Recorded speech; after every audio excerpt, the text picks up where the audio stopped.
پاک میں ہے۔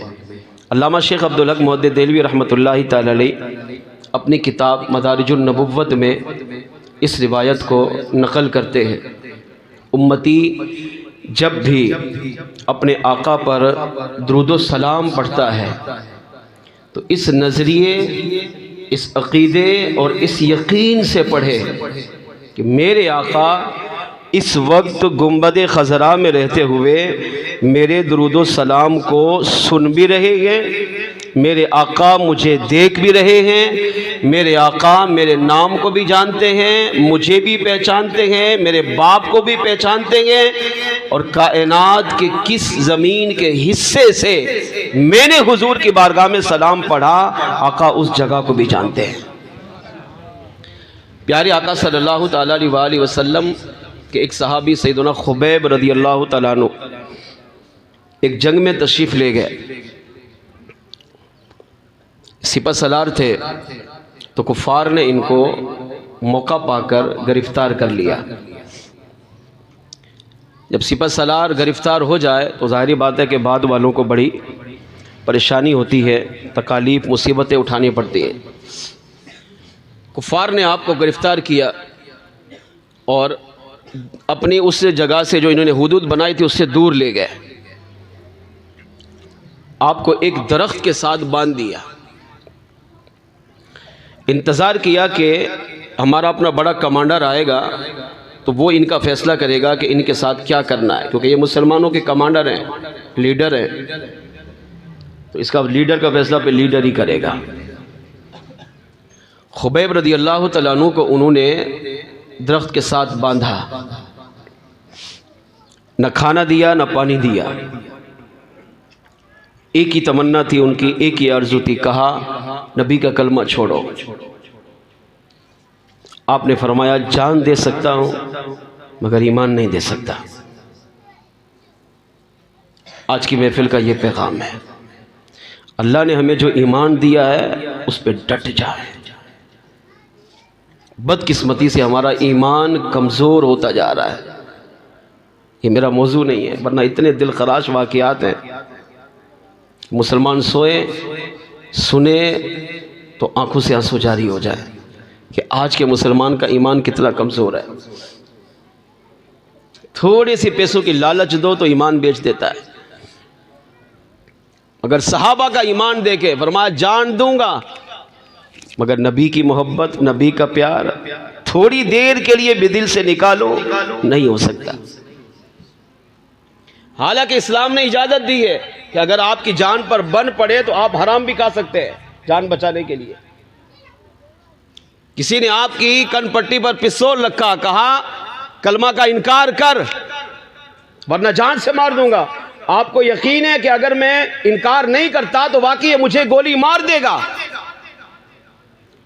تو اسلام نے اجازت دی ہے آپ چاہیں تو کلمے کا انکار نہ کریں اور جام شہادت نوش کریں، یہ بھی آپ کو اختیار ہے، اور آپ چاہیں تو زبان سے کلمے کا انکار کریں مگر دل میں کلمے کی تصدیق رکھیں تو جان بھی بچے گی، ایمان بھی نہیں جائے گا۔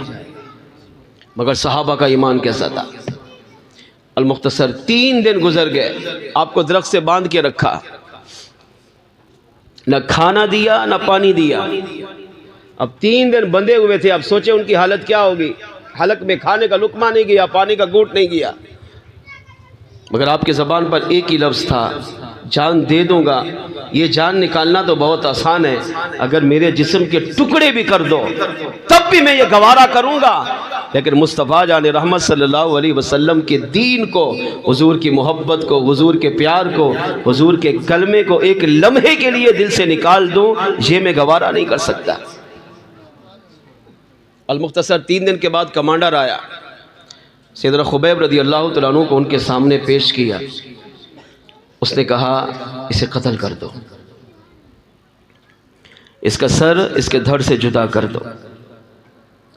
آپ کو تختہ دار پر لایا گیا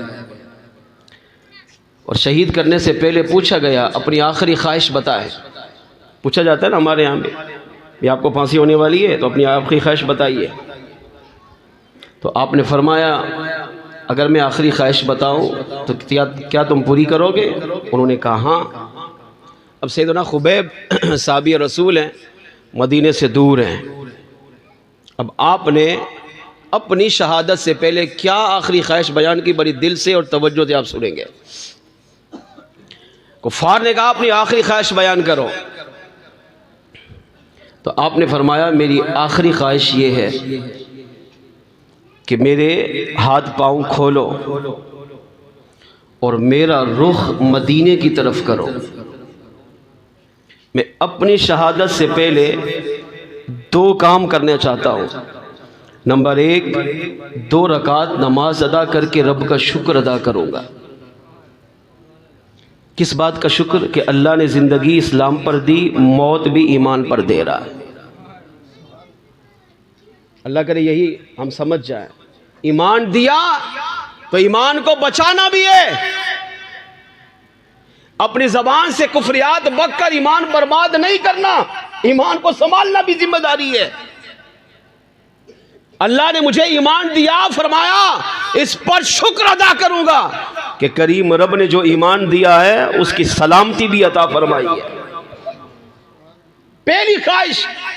انہوں نے ہاتھ پاؤں کھول دیے، آپ نے وضو کیا، وضو کر کے 2 رکعت نماز جلدی جلدی ادا کی.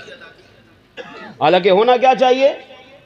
آخری زندگی کی نماز ہے تو ٹھہر ٹھہر کر، لذت لے کر، رکعات کو لمبا کر کے، قرات کو لمبا کر کے پڑھنا چاہیے. آخری نماز ہے، مزے لے کر پڑھو. مگر آپ نے جلدی سے نماز ادا کی. جب سلام پھیرا تو ایک کافر نے کہا کیا ہوا؟ سنا تھا مسلمان تو بڑی لمبی نمازیں پڑھتے ہیں، مسلمان تو بڑی ذوق شوق والی نمازیں پڑھتے ہیں، وہ تو اپنے رب سے بڑی محبت کرتے ہیں. مگر ہم نے دیکھا آپ نے جلدی جلدی نماز ادا کی. تو سیدنا خبیب رضی اللہ تعالیٰ عنہ نے ارشاد فرمایا ہاں، ہم جب امن میں ہوتے ہیں تو نماز بڑی خشوع خضوع سے پڑھتے ہیں، لمبی پڑھتے ہیں، رب کی محبت والی نماز پڑھتے ہیں. مگر آج جلدی اس لیے پڑھی تاکہ تم یہ نہیں سمجھ بیٹھو کہ میں موت سے ڈر گیا ہوں. اگر لمبی نماز پڑھتا تو تم میں سے ہو سکتا ہے کوئی یہ تانا دیتا کہ خبیب موت سے ڈر گیا، اپنی جان بچانا چاہتا ہے اس لیے نماز کو لمبا کر رہا ہے تاکہ زیادہ دیر جیوں. فرمایا نہیں، موت سے ڈرا نہیں، نماز اس لیے جلدی پڑھی تاکہ جلدی جلدی میری جان جائے اور میں اپنے کریم رب کی بارگاہ میں پہنچ جاؤں. نماز مکمل کی. فرمایا دوسری خواہش. انہوں نے پوچھا دوسری خواہش؟ فرمایا ہاں، میرا منہ میرے مدینے کی طرف کرو. کہا کیا کرو گے؟ کہا میری خواہش یہ ہے کہ مرنے سے پہلے آخری مرتبہ اپنے آقا پر درود و سلام پیش کر سکو. ہم تو زندگی میں نہیں پڑھ رہے، صحت ملی ہے، اللہ نے ہر طرح کی نعمت دی ہے، مگر ہم تب بھی نہیں پڑھ رہے. کب پڑھیں گے؟ محفلوں کے اندر. کب پڑھیں گے؟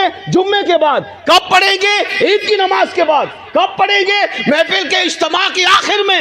کیا اس کے علاوہ ہم نے وقت نکالا کہ ہم اپنے آقا پر درود و سلام پڑھیں؟ مگر صحابی رسول کا ایمان دیکھے. فرمایا میں یہ چاہتا ہوں کہ ابھی میرا انتقال ہو جائے گا اور مرنے سے پہلے میرا آخری کام اپنے آقا پر درود و سلام پڑھنا لکھا جائے. عباس کافر ہنسنے لگے، انہوں نے آپ کو تانے مارے. کہا خبیب یہ کیسی خواہش کر رہے ہو؟ نبی کہاں؟ مدینے میں، تم کہاں؟ ہمارے پاس. اور یہی وسوسہ، کافروں والا وسوسہ آج شیطان دیتا ہے. تم کہاں ہو؟ بیلا کے اندر. نبی کہاں؟ مدینے میں. تم یہاں سلام پڑھو گے، نبی کو کیسے پتا چلے گا؟ یہی تانا انہوں نے دیا. کہا نبی تو مدینے میں ہے، آپ یہاں سے سلام پڑھیں گے، حضور کو کیسے پتا چلے گا؟ آپ نے فرمایا وہ آقا ہے ہی نہیں جو امتی کی خبر نہ رکھتا ہو. فریاد امتی جو کرے حال زار میں، ممکن نہیں کہ خیر البشر کو خبر نہ ہو. میرے آقا حضرت فرماتے یہ ہو ہی نہیں سکتا کہ امتی کائنات کے کسی بھی کونے میں رہ کر حضور کو پکارے اور میرے آقا کو پتہ نہ ہو. فرمایا یہ ہو ہی نہیں، ناممکن ہے، نہیں ہو سکتا یہ. بلکہ پکارنا تو بڑی دور کی بات ہے. اللہ نے حضور کو یہ کمال عطا کیا کہ امتی جو دل میں نبی کا پیار رکھ کر، جو دماغ میں سوچے رکھ کر نبی کی محبت میں درود و سلام پڑھتا ہے، میرے آقا اس کے دماغ اور دل کے خیال کو بھی جانتے ہیں. اب یہاں دیکھیں خبیب رضی اللہ تعالیٰ عنہ نے ہنسنے لگے، کہا تمہارا کام ہے خواہش پوری کرنا، خواہش پوری کرو، میں جانتا ہوں میں سلام پڑھوں گا اور میرے آقا میرے سلام کو سنیں گے اور کرم فرمائیں گے تو سلام کا جواب بھی عطا فرمائیں گے۔ اب صحابی رسول خبیب رضی اللہ تعالیٰ عنہ کا رخ کفار نے مدینہ کی طرف کیا اور آپ نے مدینہ کی طرف رخ کر کے کیا پڑھا؟ سنیو دل سے سنو اور اپنی قسمت پہ ناز کرو۔ علامہ شیخ عبدالحق محدث دہلوی کہتے ہیں جب خبیب رضی اللہ تعالیٰ عنہ نے اپنا چہرہ مدینہ کی طرف کیا تو آپ نے اپنی شہادت سے پہلے حضور کی بارگاہ میں جو سلام پڑھا اس کے الفاظ یہ تھے، آپ نے عرض کیا الصلاۃ والسلام علیک یا رسول اللہ، اے اللہ کے رسول اپنے غلام خبیب کی زندگی کا آخری صلاۃ و سلام قبول فرما لیجئے۔ اب آپ نے کفار کے نغمے ہو کر حضور کی بارگاہ میں سلام پیش کیا، اور وہ بھی کس الفاظ میں؟ الصلاۃ والسلام علیک یا رسول اللہ کے الفاظ میں۔ اور ادھر دیکھیں شیطان کہتا ہے نبی کو پتہ نہیں چلتا۔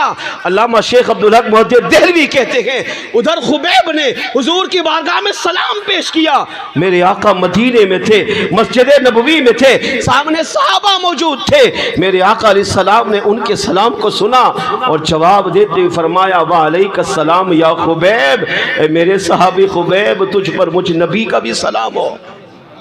اب صحابہ کا ایمان دیکھو، صحابہ کہتے ہیں بیداری کی بات ہے، صحابہ کہتے ہیں ہم نے جب یہ سنا کہ میرے آقا مسجد نبی میں بیٹھے ہوئے فرما رہے ہیں وعلیک السلام یا خبیب، اے خبیب تجھ پر بھی میرا سلام ہو، صحابہ کہتے ہیں ہم نے دائیں دیکھا، بائیں دیکھا، آگے پیچھے دیکھا، خبیب نظر نہیں آئے۔ ایک صحابی نے عرض کیا یا رسول اللہ خبیب تو موجود نہیں ہے، مگر آپ خبیب کو سلام پیش کر رہے ہیں، سلام پڑھ رہے ہیں۔ میرے آقا علیہ السلام نے فرمایا ہاں صحابہ میرا خبیب لشکر میں تھا، ابھی کفار کے نرغے میں ہے، ابھی اس کی شہادت ہونے والی ہے، اور میرے خبیب نے اپنی شہادت سے پہلے میری بارگاہ میں سلام پیش کیا ہے، ہم نے اس کے سلام کو سنا بھی ہے اور اسے برکت دینے کے لیے سلام کا جواب بھی عطا فرمایا ہے۔